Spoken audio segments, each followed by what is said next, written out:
Suleiman Komba, rais wa Chama cha Walimu Tanzania.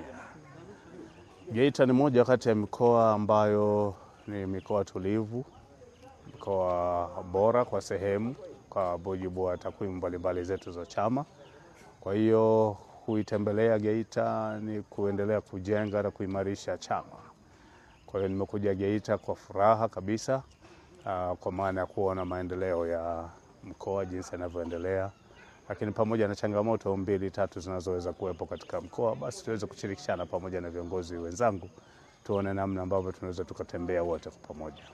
Kwanza nimebaini kwamba uongozi wa mkoa kwa maana ya serikali, lakini pia uongozi wa mkoa kwa maana ya chama cha walimu, nimeona upo ushirikiano mkubwa sana ambao kwa kweli unaendelea kwa pamoja.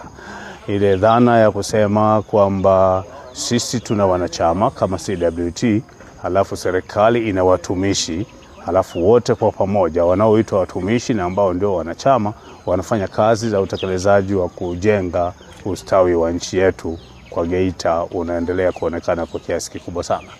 Lakini pia baada ya kufika kuna jambo ambalo limetrend sana, lilikuwepo huko mitandaoni, ambalo lilionekana kwamba kuna sintofahamu imetokea kwa ya huko shule kati ya afisa elimu pamoja na mkuu wa shule, kwamba hapo katikati kunaonekana kuna jambo ambalo limefanyika ambavyo ndivyo sivyo linaelezwa, kwa maana ya kwamba mwalimu alipata mashambulio kutoka kwa kiongozi wake wa ngazi ya wilaya, na alo ni jambo ambalo pia lilisababisha mimi pia kutaka kujua kama kuna ukweli wa jambo hilo au vinginevyo. Uzuri ni kwamba nimefika katika ofisi za serikali za mkoa, nimepokelewa vizuri, na nilipouliza jambo hilo wamesema ni jambo ambalo lipo, limesikika kwa uhalisia wake, lakini pia serikali kwa maana ya mwajiri wa mtumishi wanaendelea kuliangalia kwa upana wake. Lakini hiyo haizuii mimi kama chama cha walimu, kama kiongozi mkuu wa taasisi, kuja kutaka kujua jambo hilo limetokeaje,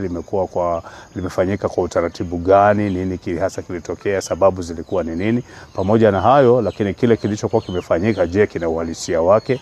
Maana kule kwenye mtandao ilionekana kwamba hata mtu hawezi kusema kwa uhalisia, na hapa nilipofika nimeweza kukutana na kuhusika kwa nafasi yangu pamoja na viongozi, tumepata nafasi ya kujua kwamba ni kweli jambo la namna hiyo liliweza kutokea, na sasa halikubaliki. Kimsingi ni jambo ambalo na halikubaliki. Sasa tunalipa time kuhakikisha kuona linaweza likaenda kwa uzuri kiasi gani, ili angalau utaratibu unaostahili uweze kuchukuliwa.